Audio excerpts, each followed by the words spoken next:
actually get nerfed.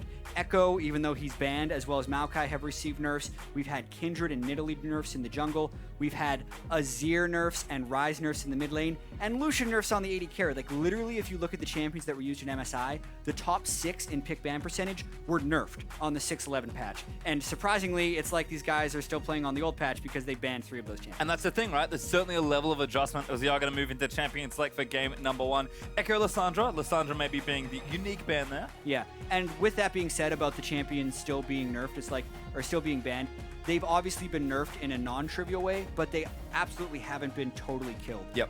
We have the EU LCS to draw from a little bit, even though EU and NA as a meta hasn't exactly mirrored itself. But Kindred was only picked or banned in just under 50% of games, to give you an idea of the perception over there. But clearly, since ReignOver has not really played Kindred, they don't want to let Santorin get going on it, and they decide to use a ban. Yep, so they'll ban those 2 junglers, and Swain actually is the final ban there from Immortals. Ashe, the last ban there for NRG. Certainly a pick that Turtle has shown up on multiple times just in week 1. That leaves NRG with the first pick. Quas, we've seen the Maokai already. Does he just go back to it? But like you've said, was tapped just a bit. Yeah, I mean, it was in this studio exactly 1 week ago. Obviously, they were the second best of 3 of the day, but he played 3 Maokai games in that series against Envy, and none of them looked good. And a lot of people were actually wondering whether Quas should be playing that, because from all we've heard, Quas had been performing very well in scrims on carry champions. And then they put him on Maokai 3 games in a row, especially against someone like Huni, who's probably not going to take the Maokai. I don't see them first picking that champion. Vladimir is a much better choice. This, I think, is certainly the pick we're going to see a lot more of, given the current power of Vlad.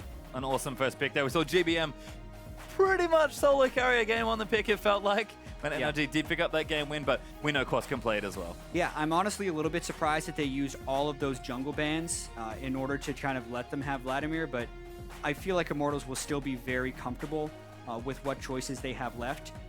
When we talked about all the nerfed champions, I didn't actually see it hurting Immortals in any sense of the word, because from the 7 nerfed champions, like, none of those were actually Immortals' favorite champions. Nope. So their favorite champions are unchanged, and it's just the rest of the pool that got a little bit weaker. And Immortals kind of always have their finger on the pulse, definitely sticking to the 6-11 that we thought we might see. Sivir and Irelia are the first 2 picks. Huni is not shy about taking this pick. Not at all, and he shouldn't be, because Irelia can be absolutely massive here. It was tied for the most picked top laner in Europe in their 20 games that they played last week, and obviously with the Trinity Force changes, it's actually nerfs for some champions like Corki, who were actually reliant on the critical strike chance, but for the majority of bruisers that would be using it, it's a massive buff because you get more cooldown reduction and more attack speed, and both those things are spectacular on Irelia. Well, that's what Immortal has, but NRG do have to make a few picks for themselves here. Zyra's been a huge pick, particularly for Kiwikid, and they're actually going to pair it with the Rek'Sai, so still that one away from ReignOver as well. Yeah, and Santorin has always been quite comfortable on Rek'Sai. He has a relatively farm-focused style and likes to play a reactive style of counter ganking, and like Rek'Sai is great in all of those regards because of the tremor sense, as well as his ability to sustain up in the jungle.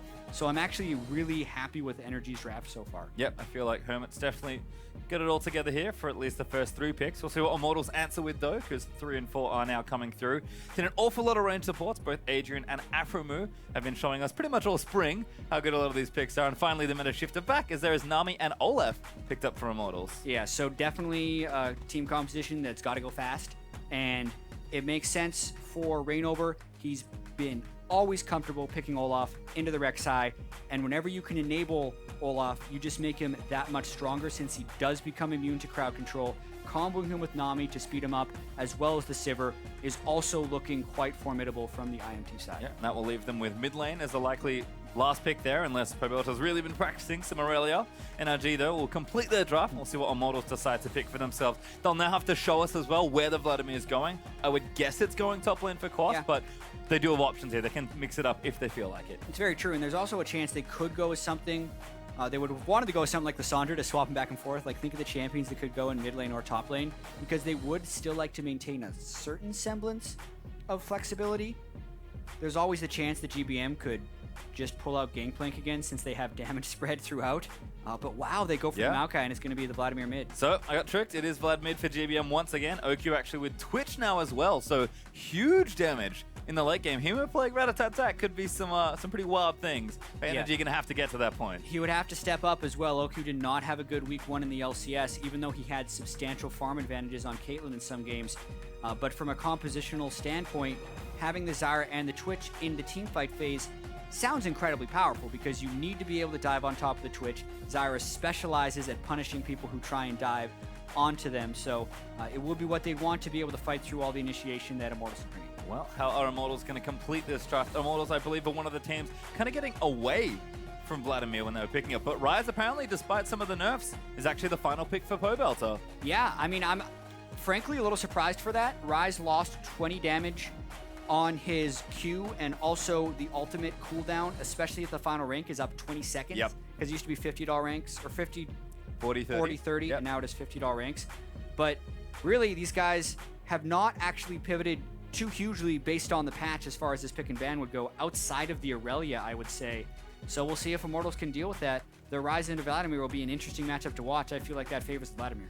Yeah, I think so as well, and GBM has already shown us that he can play it well, but I think the comp that Immortals have built certainly fits together as well. You mentioned speed being important, but the likes of Irelia and Olaf, Ryze not too shabby either, and Turtle's just going to kind of sit there and throw boomerangs. It's true. If this is a team composition that gets ahead for Immortals, there's not going to be too much that NRG could do to stop him, and based on the power level we saw in Week 1, you're expecting a fairly one-sided game here. But I do want to point out, when these teams faced each other last split, they were always fairly competitive games. Yeah, well, we kind of have to expect that will continue to be the case, and we're going to get maybe 2 games, maybe even 3 to try and get it all out. But we want to hear your opinion. Check in with us on Twitter to share your thoughts there. And if you think NRG can topple Immortals, shout it out now with the hashtag NRGWin. Or if you think Immortals will stay just that for at least this game here in week number 2, use the hashtag IMTWin.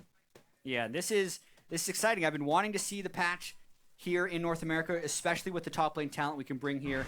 Seeing Huni's take on Irelia will be very interesting, and whether or not Quas can neutralize him on a tank, this looks like a matchup that Immortals is really going to look to run away with. Well, Lauren, onto the rift here for game number 1 between NRG and Immortals. We'll have to see what these two teams have in store. They've had a week to sort of think about it. 0-2 for NRG, not the best start to their split. 2-0 for Immortals, of course, just where they left off in spring. But could all change here, at least in this first game. Oki going to move out on that Twitch. And like you mentioned, he certainly did not have the best start to his summer, so we'll see if things improve here.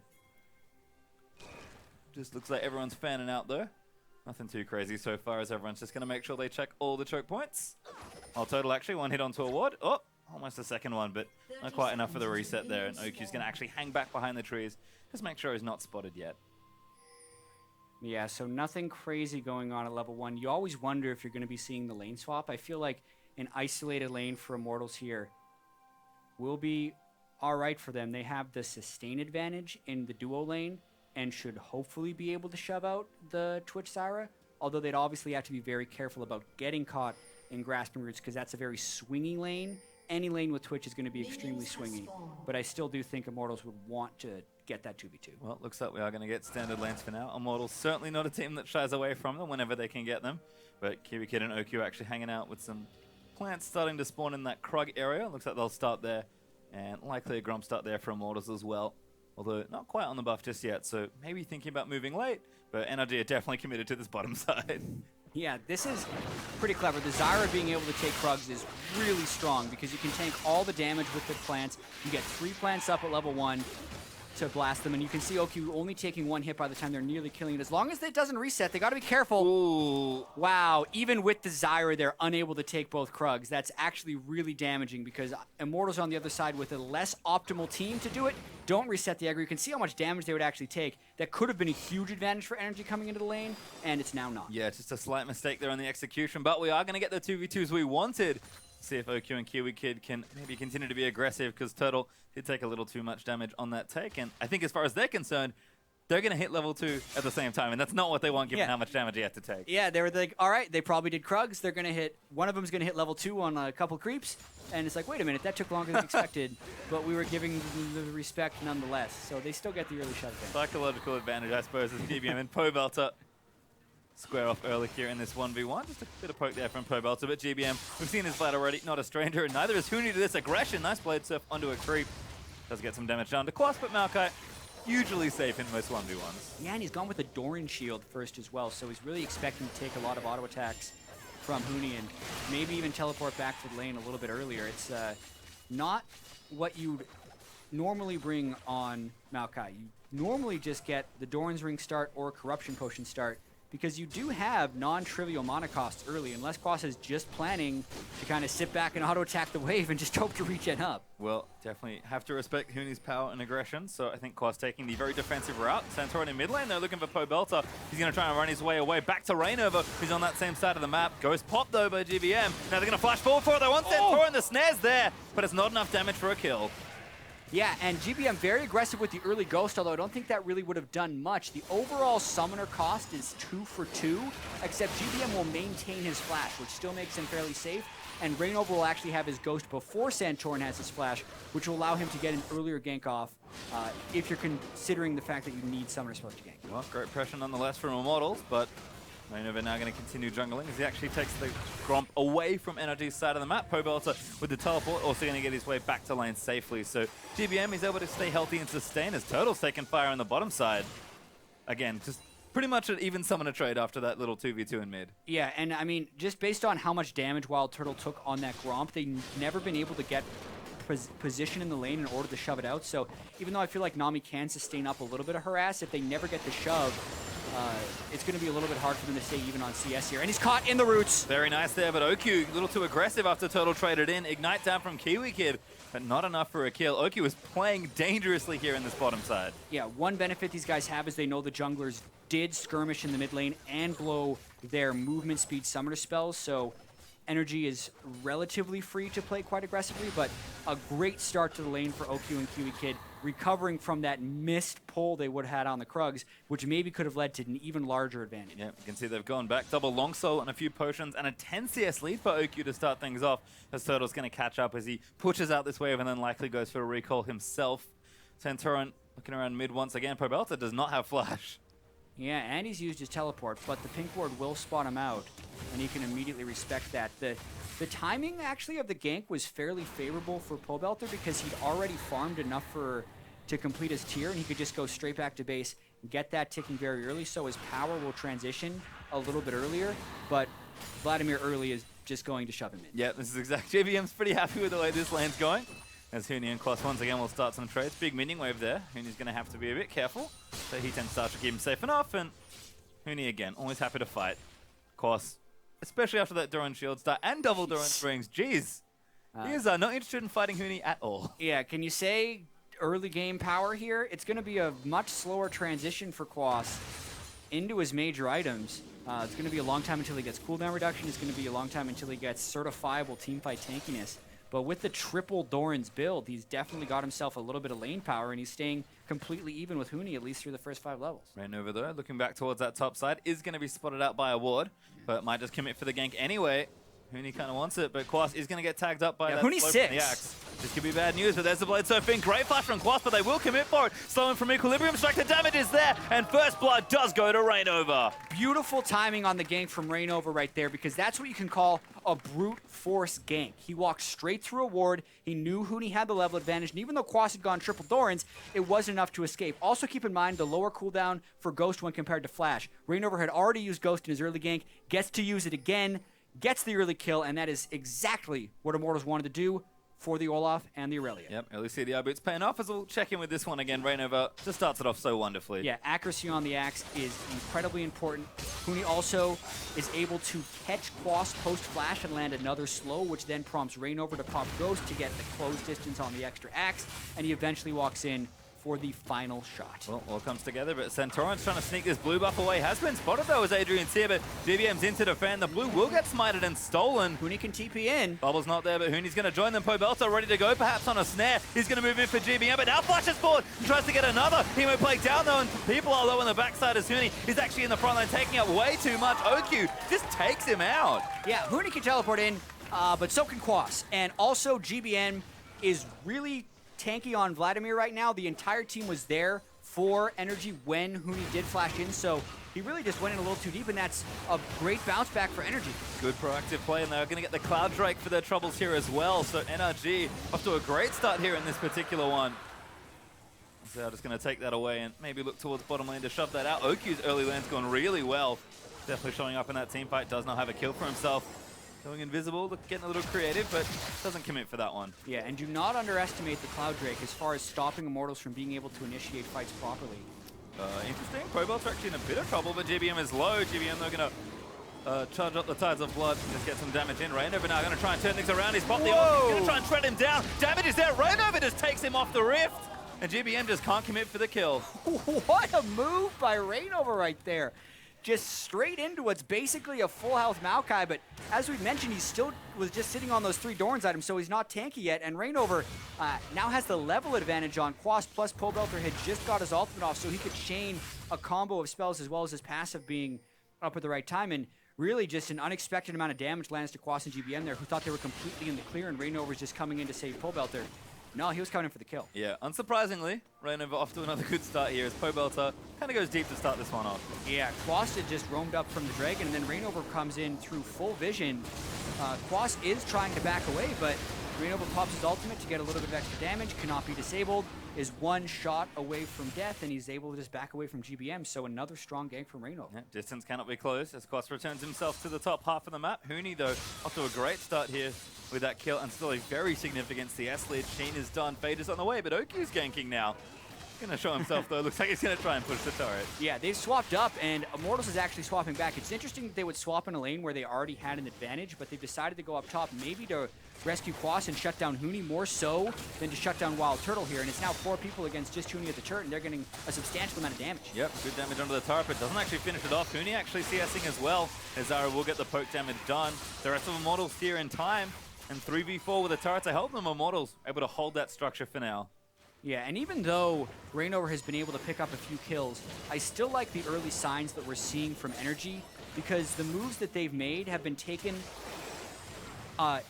in full knowledge of what they're trying to do. Like, they're not just standing around and waiting for things to happen to them. They're going for plays. Well, here comes more plays because ReignOver's going to charge in with the help of Sivir. Damage is there, and Kiwikid's going to be that first target. Wow. ReignOver just takes him out, and Pobelter's not done. Tidal open after the snare, gets him the knock-up as Turtle's now a little low. Santorin, huge flash forward as Oki goes in for it, but now Quas is low. ReignOver gets himself another kill, but will finally be shut down by the Twitch. Now GBM's made his way in there. Adrian and Pobelter melting as the Nami looks to be the next one to fall. Santorin, though, going to get fought by Pobelter. Oki gets the triple on the back end. And Huni's the only one left. I guess I thought Huni was in the fight at the start. He was actually gone, but they kill everyone who was there. That's the important part for NRG. Effective ace. And 3 kills in that fight going over to OQ, which is massive for NRG and their chance of this game. And that fight was actually a display of something we talked about in Champion Select PastryTime, of being able to counter Immortals running at them. Notice the work that Kiwikid and Oku do in this fight on Zyra and Twitch. So even though ReignOver's a monster and he crushes Kiwikid, he gets the ultimate down and actually knocks up WildTurtle and significantly delays Immortal running in. So then they burn everything by the time Santorin arrives, and that's when OQ pops his ultimate, shoots 2 people at once, crushes them through. GBM had now ghosted up from the mid lane, easily gets in the backside on Adrian, who would use all of his spells to get in, doesn't have them left to get out. And 3 kills going over OQ, as well as 1 for Vladimir to get 4 on the fight, is just a brewing upset for NRG with fights like those. And 4-0-0 there for the Twitch. Now has the Ghost Blade finished with a Spirit Visage in there for GBM as well. So those first items making a difference. OQ did not have that when he started that exchange. Now hugely ahead in gold and a bit ahead in CS there as well. And even a turret to add a little bit of sugar to the sweet, sweet team fight that was for NRG. Managed to get the top lane during that replay. Yeah, and again, they swap back the lanes. They've obviously killed the top lane, so they don't need to be there anymore, and they're just going to be moving this Ghost Blade 4-0 Twitch around the map to take objectives. And the most dangerous thing about this is no one is safe at this point in the game. Twitch can go in ambush. Everyone has to respect it.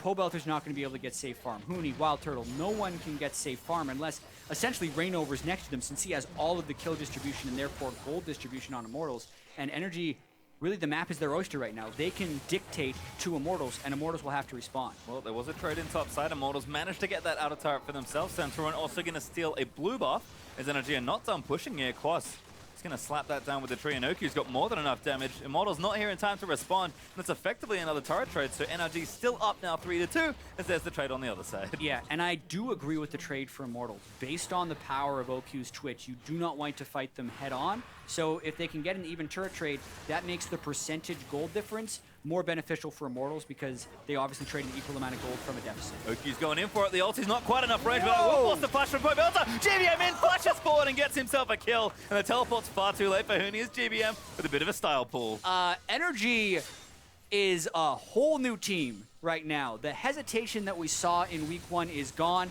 and maybe a little bit of over-eagerness right there. That was 3 ultimates and both summoner spells from GBM used to secure a kill on Pobelter and not even get the turret.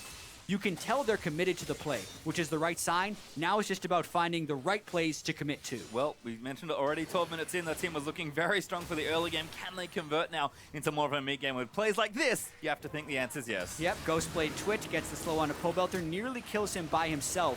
Kiwikid whiffs the E, and then GBM just flashes in to kill him. Well, ReignOver still quite strong. He's going to try and chase down Kiwikid. Pop the ulti already. Kiwikid again just can't do anything. That's the first kill. Now GBM's the next target as ReignOver going to keep applying those slows. He'll actually dive the turret and GBM's been exhausted. Down with a knock up there from Santorin is not enough. And they will take out ReignOver. Quas now in the middle of the team. The rest of Immortals trying to push it in.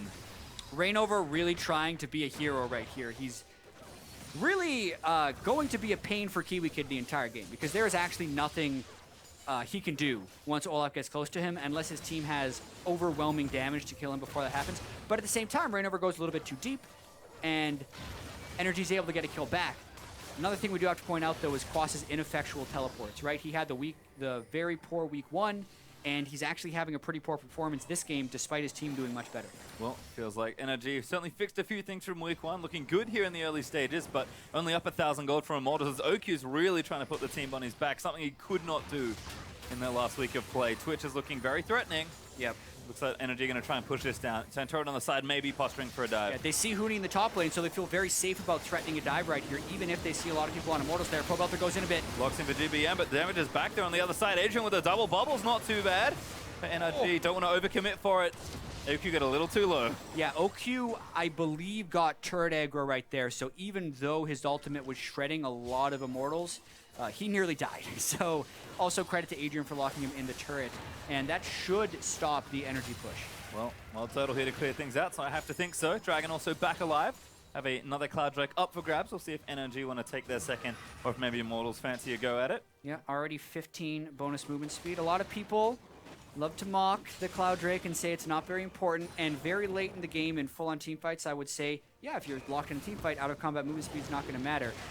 But even those split seconds in League of Legends matter so much when you're trying to arrive in fights, and especially against a team like Immortals who needs to run directly at you. I do think this Cloud Drake is quite beneficial for NRG, picking up 2 of them. Not to mention if we get to 35 minutes, it's still the same type of extra true damage they can get off the Elder Drake modifier, so very good for NRG to pick up 2 of those now, and now they're real fast. Well, maybe going to trade it for the Rift Herald here, which would be not too bad here for Immortals. Yeah, that's non-ideal. Huni already nearly double the CS of Quas, and if he gets damage reduction as well as extra damage and split pushing, that could be Immortals' way to get back in this game. Despite the kill deficit, they've kept the gold even, and now Huni's got that empowerment. You can sort of tell for Huni as Kiwikid looks for a snare, but does not get it onto Turtle. Feels like Huni is actually sticking in the side lanes quite often. Just saying, hey team, I'm pretty big, I've got the Trinity Force, I'm ready to split push. Don't let anything silly happen, and I'll just try and win the game.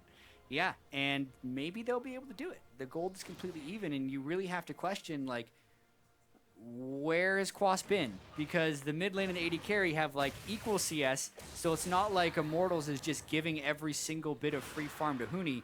It's just that I'd have to go back and check to see exactly what happened, but the wave manipulation and some of the bad teleports from Quas have just cost him numerous waves, whereas Huni hasn't made those same decisions, and that's a really big power imbalance as far as those 2 roles go. And it seems like NRG, again, we talked about them not wanting to slow down in this mid-game after that lead. Feels like they've slowed down just a tad here, and that mid lane outer turret still being up with Turtle, pretty much sitting there being its gatekeeper, proving to be a bit of a thorn in their side so far. And Immortals, they're happy to play it a bit slower. They've certainly caught up in gold, which was not a huge lead already for NRG.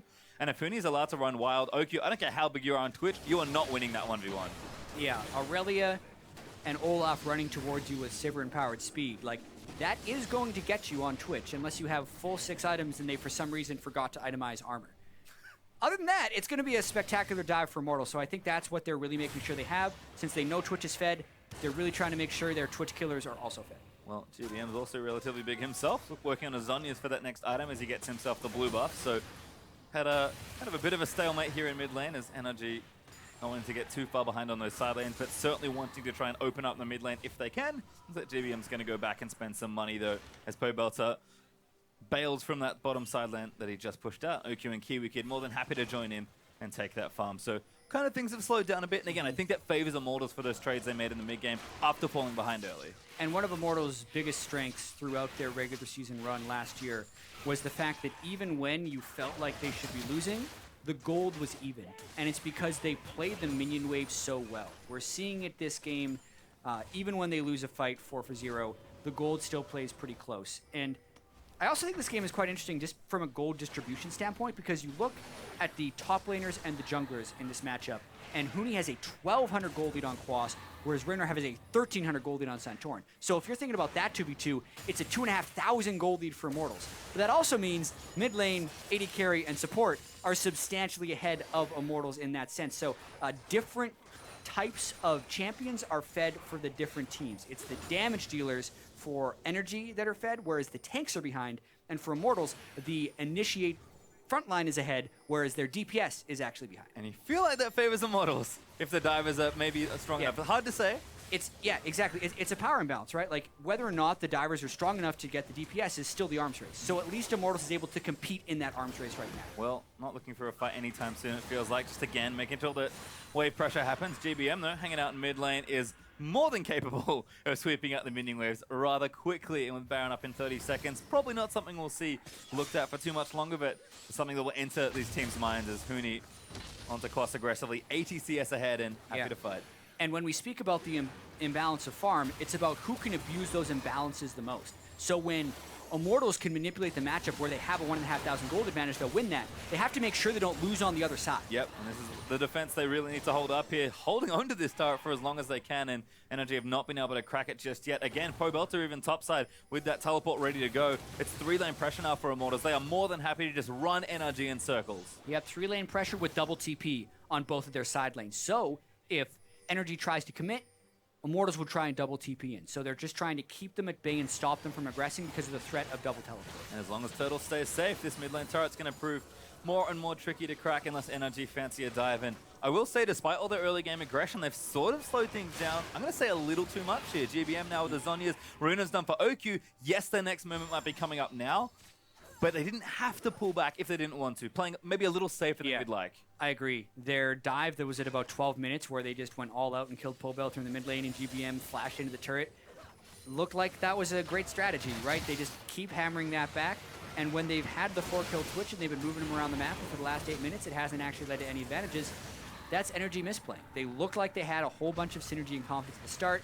That's kind of wilted away in these last 8 minutes, and Immortals is starting to get control back. And again, that wave on top lane has been built massively by Pobelter, so someone's going to have to go and deal with that in maybe 30 to 60 seconds. It's actually GBM that's wandering over now, but he can only go back to battle as Immortals are trying to break this mid-outer, see if they can't open up the center of the map for themselves. Meanwhile, Quas still occupied by the Irelia. This is the wave paying forward for Immortals. They prepped the wave, that means GBM is gone, and they actually get the Zyra ultimate out, which will now make the next initiation by Immortals a little bit easier. Damage onto Santorin is very nice after that bubble plus snare combo there from Adrian and Pobelter. Don't overcommit, no need to try and rush down that turret. They get the ulti, they have their pressure, and we'll see if they reset the map again. I can't imagine Pobelter's not going back to top lane, and Quas, it's a bad time. Even for a tank that Irelia true damage is causing him issues. Yeah, and another Cloud Drake coming up right now. Got to go really fast.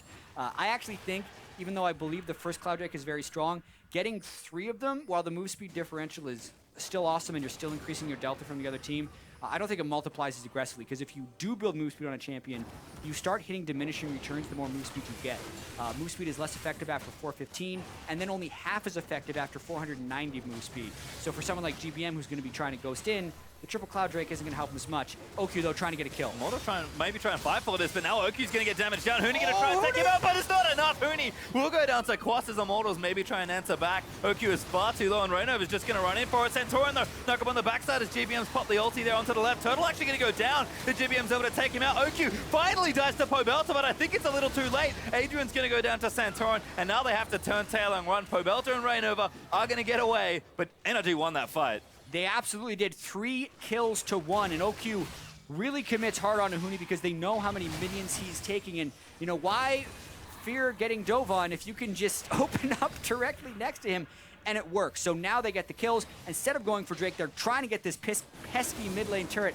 Oh my goodness, and they still don't. Wave clear still there. Pobelter and ReignOver apparently have enough AoE to take that down, and the health bar's maybe not there for NRG to contest with this Cloud Drake, so Immortals actually might come off the respawn and just take this one out for themselves. GBM, I think, trying to defend it, but the rest of the team's not so keen. Quas did have to go deal with a wave in top side, and Immortals will actually start this Drake. How much do we mention this? Even when Immortals looks like they should be losing, they can still be winning. It's only a 700 gold difference, and they're getting the dragon right now, as Quas would have to teleport into the fight. They also have Scuttle Crab control, and now they can neutralize the speed a little bit. That's very impressive by Immortals. Yep, they'll take that Cloud Drake happily. Pobelter even going to get himself the blue buff.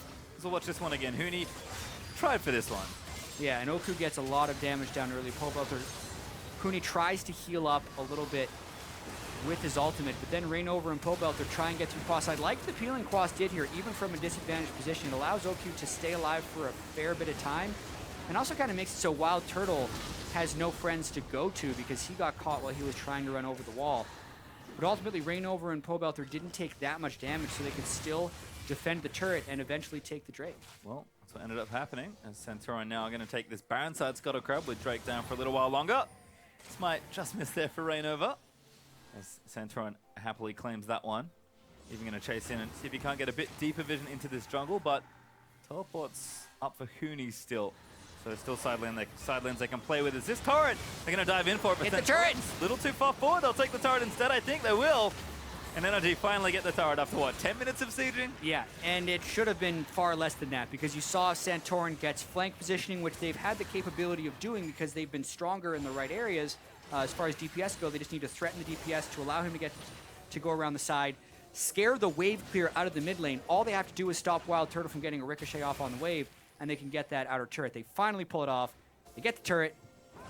Now what? Yep, well, I'm not sure because we're almost 25 minutes into the game. Inferno will actually be our next Drake coming up. So quite a number of Drakes in this particular one. And there's a speed up. ReignOver going to run in and Kiwikid again.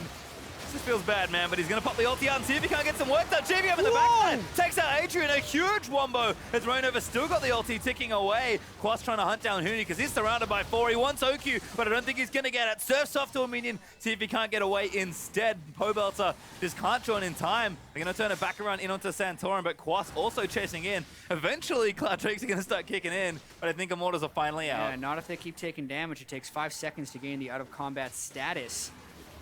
And that was a great example of while ReignOver is immune to crowd control, the rest of his team isn't. Nope. So Adrian and WildTurtle were a little bit too close. Kiwikid does catch them, even though ReignOver could have killed them by himself, and it's a great turn of events for NRG as they're able to get another turret down. 5 turrets to 2 now in the lead. Starting to develop a little bit more for the side. 2,000 gold up, plus 2 Dragons to 1 isn't too shabby. But it does feel like NRG sort of hit a dip in the middle of this game and maybe picking the pace back up now that realizing, hang on, we've hit our item spikes, we're quite strong, we're more than happy to force a fight, and Immortals are going to have to be much more careful than they have been engaging head-on like that. Yeah, and that's the fear you have playing against Zyra, especially when WildTurtle isn't at the point where he's good at killing frontline yet. I feel like when WildTurtle gets his Infinity Edge, they won't necessarily be trying to do these, and they just hop onto Kiwikid. They stop his out-of-combat move speed with the Nami bubble, but Kiwikid just lands a spectacular combo, and yeah, there's no way he's going to live against ReignOver, but he doesn't worry about that. He just looks for the play regardless of his own life. And then Huni is slippery enough to be able to escape that and gets a whole bunch of move speed from a Trinity Force kill on a creep to escape. Definitely feels like Immortals, though, have been, again, using all this side lane pressure and these teleports and not really been ready for a lot of these fights. It's ReignOver that's pulled the trigger multiple times on trying to get a pick, but NRG is starting to stick together quite a bit more and play around the objectives as a team. Pobelter, though, is going to get some work done. His teleport's ready to go, so he can join if needed, but gets his team a turret. Yeah, and quite honestly, while a full tank Olaf can be devastating in the mid game, when it gets super late game, it's strictly not that scary. He's not going to have enough damage to take down OQ. They're going to really need to tandem with the Irelia and the Olaf, and if NRG has the right combo set up with OQ being far enough back that it takes a little bit of time to dive onto him, and then you're walking through Maokai, Zyra, Vladimir damage, it becomes very favorable for NRG, who's actually going for an early Baron. GBM's on a ward trying to zone him out. This will be tight. It's almost like bait here, but GBM's absolutely been caught. Ulti down onto Turtle, but he's going to do some good damage. Pobelter caught in the backsides and just going to get taken up by the Twitch. Now Immortals 5v4 are going to have to run away. NRG do not get the Baron, but they'll get the pick and go straight back to it. Power Vladimir right now, no healing reduction yet built on anyone for Immortals, so he ults, Zonias, makes sure he gets a heal from the ult, gets about 1,000 health while he's in stasis, and they turn right for the Baron yet again with Pobelter down. Immortals is not willing to give this up, though. We're going to see another fight. Going to have to fight for it, certainly, but I'm not sure they can get in. NRG, massive tank line there, is just shredding down the Baron at the same time.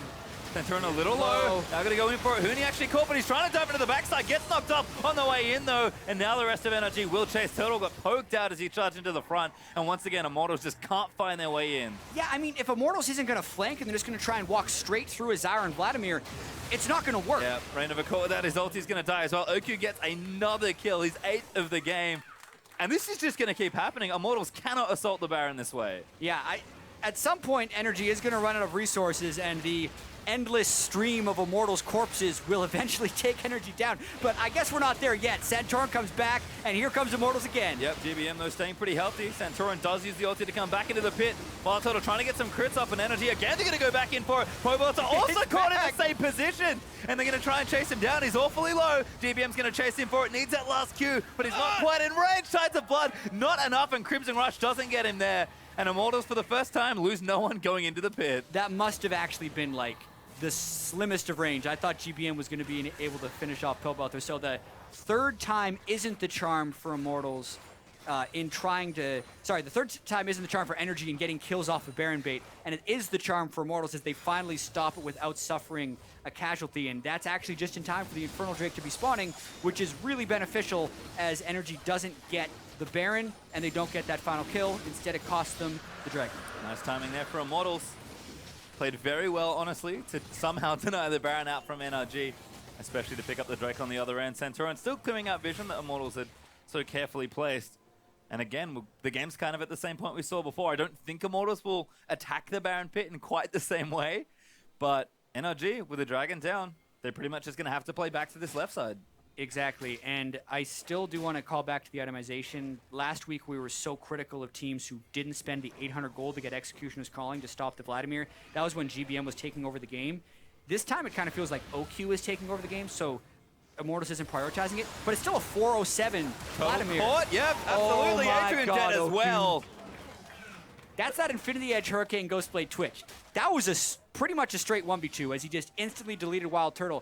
Healing reduction wouldn't have mattered in that case, but OQ, I guess that's why I forget about healing reduction. Remember, Vladimir still needs to be healing reduced to beat him. Yep. This just shows how far NRG is ahead. Certainly does, and they're back on the Baron once more, but it's 3v5 this time. And I don't think Immortals can get in. NRG are just shredding down this Baron. They might try. Pobelter gets caught by a grasping roots, but NRG still healing up here. Everyone's healthy. Huni wants a flank, and OQ's just staying safe. This is taking a while, but GBM's actually going to ulti down and try and zone them out. But ReignOver, he's just going to run in. He's got it with the ulti, but Huni just can't make his way into the back lines. Huni stopped up by Quas, and the Baron does go over to NRG, but they're going to try and clean up. GBM low, finally getting there. But Huni actually kills OQ in the backside. It's going to go down, and now ReignOver and Pobelter are going to try and take out GBM. Not dead yet. Going to try to kite it out, and doesn't do it. The shutdown comes out for Ryze. ReignOver looking to die here as well, as Adrian's going to heal what he can, but it's not enough from the Nami, and NRG, a 2-for-3 plus the Baron. Boy, this game has accelerated officially in speed. 31 minutes in, NRG's able to take the Baron, and I mean, what a noble effort by Immortals, but this is kind of how it all started. OQ just goes on a solo mission through an exhaust, flashes to the side of the tidal wave, picks up a double kill, and that started the whole excursion at the Baron pit. So now NRG will have Baron on 3 people and can look to siege. Well, let's see what they can do with this Baron, because they have sort of struggled to break a lot of these structures. 5-4 though, not too bad. To have a tier 2 and then maybe some inhibitor turrets to assault here as well. GBM also looking stronger. Irelia is now finished, so that's going to contribute a lot to that combat effectiveness. And OQ is only getting stronger and stronger with a Joram's Fist and a Hex Drinker, kind of sitting aside those 3 major items you pointed out already. Yeah, well, so if he's going for the Sterix Gauge, the shields from Maw and Sterix no longer stack as amazingly as they used to, so he's still going for some anti-burst, and maybe just a little bit of extra health. I'm surprised that's the direction he's gone. At the moment, though, he's still absurdly powerful, so they should be looking to take advantage of this spike right now for Twitch. Turtle maybe also in a similar spot, as he does have that Infinity Edge completed. Not going to help too much with the pretty armor-heavy tanks, but certainly those crits in the backlines, if he can get there, will do some work. Feels like Turtle going to get to that point eventually. Mortal Reminder should be his next item on the list. But Execution's Calling should literally be his next item. And he's at 70% crit on Sivir, which is the point he wants to be to start kind of dealing with tanks in or even just have like very strong team fights. So it's by no means an easy task to push into Immortals and dive them, since the gold is still just 3,000. And as far as an actual in-fight combat, Immortal's the one that has 8% more attack damage and ability power from the Infernal Drake. So no easy task for NRG to push in. Well, the damage control has been pretty good for Immortals all game long, because NRG have been ahead even by a little bit for most of this game. GBM, though, a little too far forward. Good start. Going to get the tidal wave out of it, but has to pop the Sanguine pull, and he's pretty chunked. Yeah, this is a dead push, I feel like, for NRG, and they're going to have to get a little bit more creative about the ways they get picks. I think a lot of it would actually have to be the way they eventually got the Baron, where OQ flies around in stealth and creates an initiation. Kiwikid, though, is caught. Huni ReignOver's got Ghost. maybe going in for it, but no flash for Huni, so he can't quite go in for it. Very creative there to the Scuttle Crab, but slow throw it out there by OQ, and that'll give that one up. Mortal's careful not to overcommit. This time. Yeah, this time. Remember, ReignOver started this game with 5 or 6 kills. Now, the deaths are starting to catch up to him, and full tank Olaf is not as threatening as it was early. Certainly not with the power that OQ has, and the rest of the team's kind of catching up as well. Even Kiwikid actually does also have a Zhonya's. This sort of happens a lot with Zyra support. They tend to just build damage because that's sort of your function, but Kiwikid's actually crept up pretty quietly to be a real AP threat on this team. Yeah, he did this in their win against Envy last week as well. He actually, I think, had Zhonya's even later. He was doing like Void Staff and Leandries and like all this stuff before he even worried about staying alive. But a little bit more defensive this game, which I think is wise. Leandry should be his next item completion. And speaking of items, Turtle has done it. He's got the executions calling down, and now GBM's like, uh-oh, I don't really like this very much. That's super effective. So thank goodness, Turtle, you finally did it. Also kind of want to point out that Quas has caught up a fair bit to Huni, but this is still kind of anyone's game. The kill distribution has been super good for NRG to get the Twitch so fed, but if OQ has a bad fight, and if ReignOver and Huni and Pobelter can like actually flank OQ instead of just getting shot and running head first into them, they'd have a chance in a fight. Well, Dragon's coming up soon as well, so that may be the next objective to look at. Baron not backed up just yet, although OQ's just unleashing. Turtle getting too low. Pobelter has to flash forward to try and save him, but the damage is too much. Pobelter's going to live for a little while longer, but finally go down. OQ, though, will get doped by ReignOver. Now Huni has found the flank on the other side. Kiwikid low, pops his on his ReignOver, also a little too low. Going to get chased down by GBM. Huni, though, takes out Kiwikid, surfs away to safety. Huge play to save that fight for Immortals. For a 2-4-2 Irelia, he's making some big plays. I think the 300 CS helped him a fair bit right there, but that fight exactly was NRG just trying to take Twitch, go super aggressive. He had the Sterix to try and prevent him from getting counterburst, and he did a significant amount of work very early on in the fight, but he couldn't finish off WildTurtle, so now NRG trying to push forward without their AD carry or support. Turtle playing aggressively far forward. He Really knows he can dangerous. cut these Really tanks. dangerous. Huni back in. GBM's the target, but the tower is low. It will fall down, and now GBM's going to dive in for it. Turtle does go down to the Tides of Blood, and NRG have broken the mid. Adrian going to go down as well for the double there on GBM, and Huni is trying to fight it out, but he just can't kill these tanks. GBM going to line up another kill for himself as Huni flashes out of the way. Ryze's there. Prasic and not enough, and Huni actually regenerating quite a lot. Santorin going to keep going for it. Stuns on the other side as Huni's going to get chased down, but GBM does get the unofficial triple. I mean, NRG chased that kill so long, though, they didn't even finish off the inhibitor. They still did kill the 3 people defending the inhibitor, though, and that means they can turn for the Elder Dragon. Quas has teleport, Santorin has Rek'Sai ultimate, so they can make it back right away, and we can have 5 people on NRG to secure this dragon. And GBM's already started. It gets 885 health back off of the Q. And there's Santorin back in. This Elder Dragon looks to be going to NRG. The burst healing as well as the sustained healing. Zhonya's, Ryze's, Spirit Visage, and a Blasting Wand. Additionally, because they have the 2 Drakes already, that means 135 damage will be a true damage burn over 3 seconds, but only for the next 2 minutes. So we're going to take a look at this fight one more time. OQ well ahead of the rest of his team. The bubble did a lot of work there to delay the rest of the initiation and gives ReignOver that split second to go in and finish off OQ. I have to say, Huni was also quite late to this fight. If he could have been in a lot earlier, there would have been far fewer shots that OQ gets off. But when that happened, you can see the fight is set here as just being a few kills on either side. But they were able to kill OQ, not GBM. There are two massive threats right now. And as you said, almost acting as a triple front line. Vladimir, Rek'Sai, and Maokai. And since WildTurtle does not have the gold to deal with it, he's not able to AoE them down.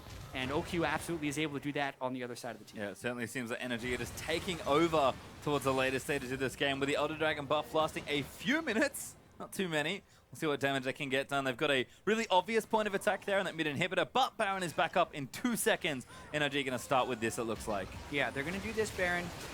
They're already 1 minute in to the Elder Drake. So from here, they need to immediately push.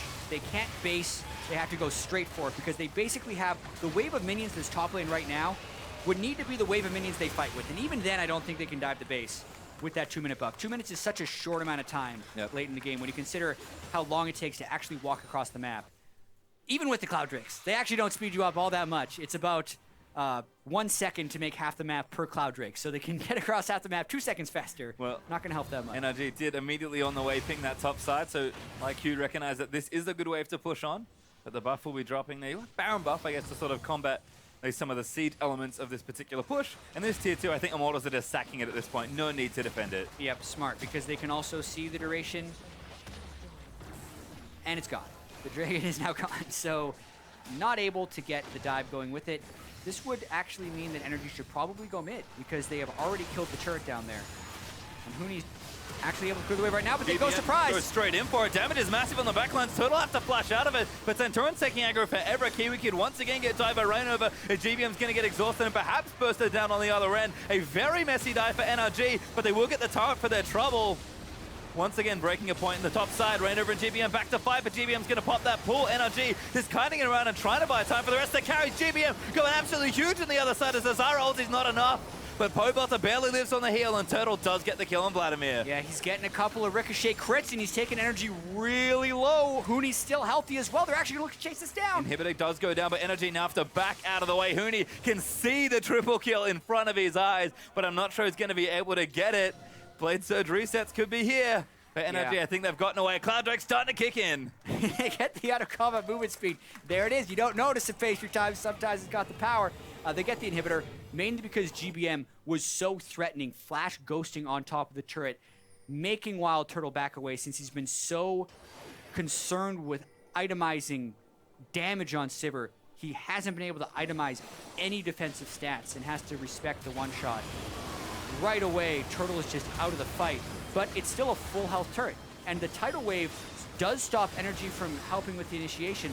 Quas didn't have his flash either, so he couldn't help lock down anyone. And he ends up just being the sponge for turret damage as energy takes us down. And it does really feel like energy just wants to take this inhibitor and is less concerned with the actual fight, which is very dangerous. Because of that, GBM ends up going down, but energy does end up getting like the minions to basically finish off that turret because they have 2 cannons just blasting it. And they're barely able to get away because, you know, out of combat long enough, you get that extra move speed, and that does matter. No health Kiwikid, the Siege Master, pretty much just babysitting the little cannon minions, urging them forward as they do take out the top lane inhibitor. Stay extra range. I'm Baron empowering. You know, controls plants kind of makes sense.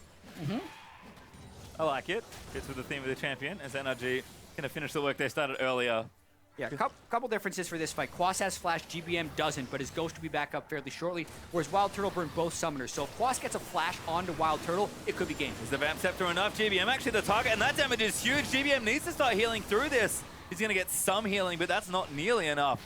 And I don't know if NRG want to commit for this. Yeah, they're seeing how quickly GBM can sustain back up and keep the threat going because they have those 2 Baron-empowered cannon minions that we just want to kind of buy time for. Immortals isn't going to let him. Let's go. They're going to brute force for it. Huni going in the back of the OQ, but the Zyra ult is beautiful from Kiwikid. ReignOver, though, shredding through the backline, but they are peeling barely for him, and ReignOver just can't get through it. Huni can't get through it either. WildTurtle cleans up the other front line with the help of Pobelter, and we just pretty much traded backlines. It is one of the least creative initiations I've seen from Immortals. They're not getting flank wards up. They're not trying to, Pobelter, that's walk straight into them. Kiwikid just take him out as Quas is able to lock him down. Double knock up there for Santorin. Bubble, maybe not enough for Adrian as Turtle. Dishing out damage. Big. Might even get Quas here. Sap Magic for a little bit of extra health. And Turtle just can't chase for the last few bits of health. Yeah, I really do feel like if Immortals was a little bit more creative with the way they initiated these fights, they could be winning this game because they're walking straight into just a world of counter-engage. And OQ's back to base. They might actually be looking to end off this. This is aggressive. They're going to try it. Turtle locked up there and hits nothing. He just can't get away from OQ. They'll take him out. They already got one turret. This Nexus now under threat. Adrian, best of luck. Yeah, good luck, buddy. They're a little fed at this point with 12 kills onto the Twitch and 20,000 gold there. And that's game one to NRG. NRG, the surprise game one. They're getting an effective upset.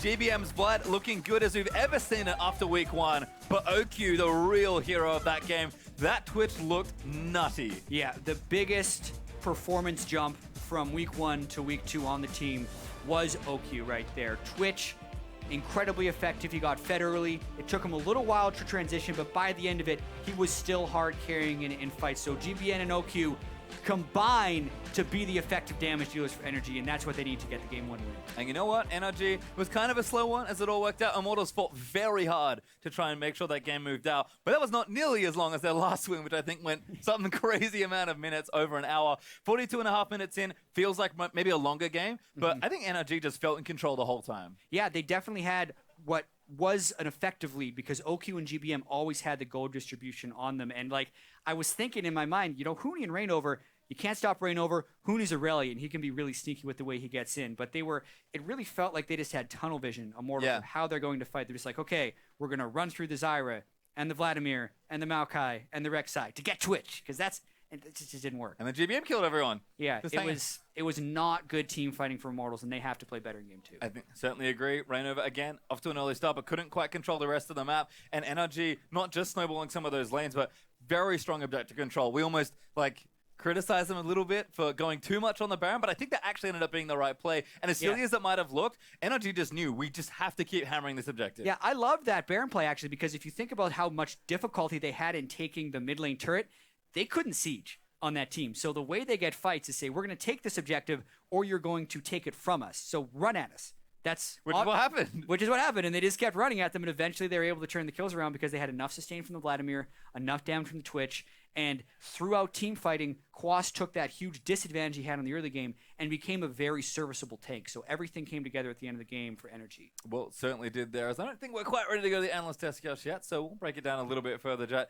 You already said it. It just felt like a complete turnaround for NRG that game. And Immortals, it felt like everything was sort of going the way we expected from the side, but something was missing there. The Immortals magic was not there this game. Yeah, I mean, I hate to say it, based off week one results, you wouldn't think this would be a match of the week, so to speak. But NRG actually is turning this into potentially a great series. This game was very good. Super death heavy. NRG turning around, the acquisitions they made in the offseason outside of Quas not stepping up were paying dividends, right? OQ really, really stepped up. And Santorin, very unheralded in this game, that had 42 kills, never died and was involved in 25 of them, 25 of his team's 29 kills. So a very effective Rek'Sai game as well. And that's going to be very, imagine if they can actually win this best of two against Immortals, how shocking that would be. They have 2 games to get one more win. They certainly do, and I think this is the right thing for NRG, and it's not just the draft looking good, the players playing much better individually. It just feels like in general the team's way more on the same page, but that's certainly enough from us, and with game one in the books, let's kick it over.